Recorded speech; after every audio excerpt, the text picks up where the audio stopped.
Hi guys, how you doing? आज चाहिँ युकेमा एकदमै मजाले घाम लागेको छ। हेर्नुहोस् न, मेरो यहाँनिर लिभिङ रुममा पनि एकदमै उज्यालो देखिरहेछ। इट इज भेरी सनी दो इट इज कोल्ड। अनि त्यही भएर मलाई चाहिँ आज चाहिँ म एउटा मेरो प्लान्ट सम्बन्धीको चाहिँ भिडियो बनाउनु पऱ्यो भनेर चाहिँ जागर्छले आजको सनी वेदर देखेर। सो आज चाहिँ बेसिकली म तपाईँहरूलाई चाहिँ मेरो एलोकासिया वेन्टाईको बारेमा चाहिँ सेयर गर्दैछु, यसको केयर टिप्स। अनि यदि तपाईँहरूले मेरो प्रिभियस भिडियोहरू हेर्नुभएको छ भने त्यहाँनिर पनि देख्न सक्नुहुन्छ। यो प्लान्ट चाहिँ एकदमै मरिसकेको थियो अनि मैले यसलाई चाहिँ रिपोर्ट गरेँ। रिपोर्ट गरिसकेपछि चाहिँ त्यसपछि चाहिँ एकदमै सप्रेर आयो। हेर्नुहोस्, एकदमै healthy, gorgeous, she looks gorgeous. So यसको बारेमा चाहिँ म तपाईँहरूलाई आज सेयर गर्दैछु। सो मेरो अरू प्लान्ट्सहरू पनि तपाईँहरूलाई यसो देखाइदिउँ आज। एकदम चिसो छ युकेको वेदरमा, तर चाहिँ अब इन्डोर टेम्परेचर मेन्टेन भएको भएर चाहिँ मेरो प्लान्ट्सहरू चाहिँ they are thriving really good. अहिले मैले चाहिँ रिसेन्टली नयाँ प्लान्ट्सहरू चाहिँ एड गरेको छैन। हेर्नुहोस् आज कस्तो राम्रो घाम लागेको कि देखाउँछु तपाईँलाई।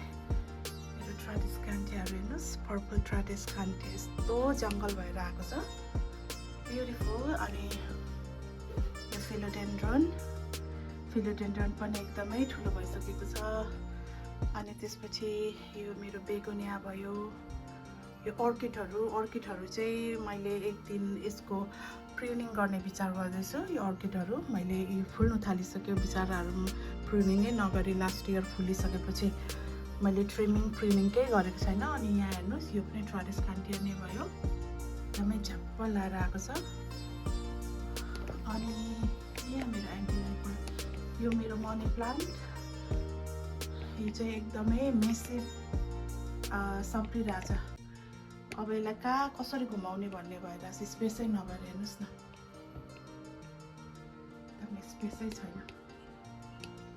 घुमाउँदा यस्तरी घुमाइसकेको, यस्तो क्लोजली उसको ब्रान्चलाई चाहिँ घुमाएको छ। किनभने अब यो जानु दियो भने चाहिँ मेरो विचारमा यो रुमभरि वरिपरि नै जान्छ होला, त्यति लामो छ यो। हामी चाहिँ यहाँनिर पर्मानेन्टली नबस्नु भएको भएर चाहिँ यसरी हामीले चाहिँ म्यानेज गरेको, तर यो चाहिँ कन्ट्रोलै गर्नु नसक्ने गरी बढिरहेछ। अनि अर्को ट्राडिस्कान्टिया भयो, त्यो ट्राडिस्कान्टिया पनि यो विन्टरमा पनि सर्भाइभ गरिरहेछ।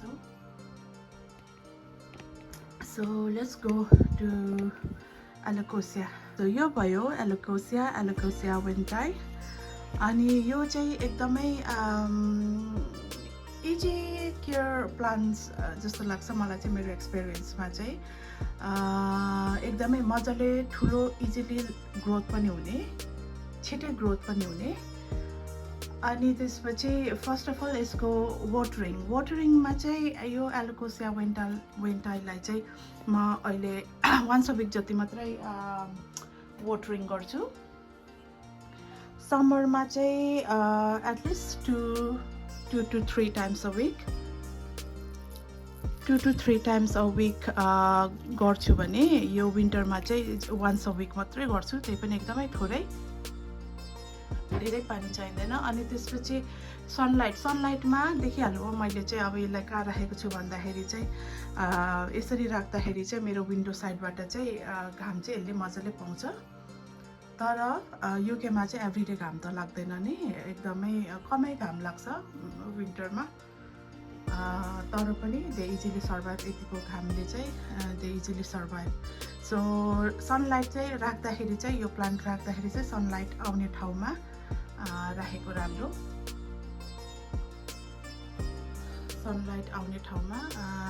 राम्रो, अनि त्यसपछि misting, humidity, this plants need humidity. म चाहिँ प्रायः चाहिँ यसलाई चाहिँ 2 to 3 times a week चाहिँ म चाहिँ मिस्टिङ गरि नै रहेको हुन्छु। They love humidity. So 2 to 3 times misting गर्दाखेरि दे सुड बी ओके।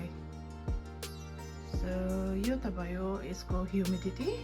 मैले कभर गरेँ वाटरिङ, अनि त्यसपछि सनलाइट, ह्युमिडिटी, अनि त्यसपछि यसलाई चाहिँ लास्ट भिडियोमा यदि यो एलोकोसियाको मेरो लास्ट भिडियो हेर्नुभएको छ भने चाहिँ मैले रिपोर्टिङको भिडियो पनि देखाएको थिएँ। रिपोर्टिङ गर्दा चाहिँ नर्मली इन्डोर प्लान्ट्सको लागि रिपोर्टिङ मिक्स भन्ने सोइल पाउँछ, त्यो राखेको थिएँ मैले।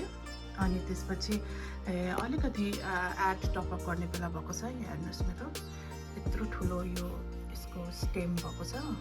अनि अब अलिक स्प्रिङतिर चाहिँ यहाँ टपअप गरिदिनु पर्ला, अलिकति माटो सोइल टपअप गर्नु पर्ला।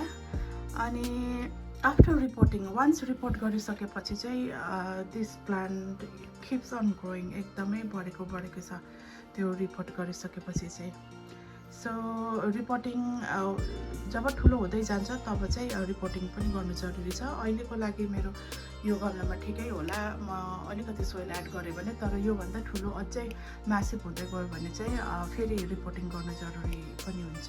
त्यसको प्लान्ट फुडमा चाहिँ मैले एलोकोसियाकै स्पेसिफिक फुड मैले युज गरेको छैन। अर्डिनरी मैले इन्डोर प्लान्ट्सहरूलाई युज गर्ने कमन फुड नै युज गर्छु। त्यो फिड चाहिँ म स्प्रिङ टाइममा, स्प्रिङ टु समर टाइममा चाहिँ, त्यतिखेर म चाहिँ 2 to 3 monthsको बिचतिर गर्छु भने, अहिले विन्टरमा चाहिँ दे डोन्ट निड फिडिङ, अहिले त्यति उनीहरू बढ्दैन।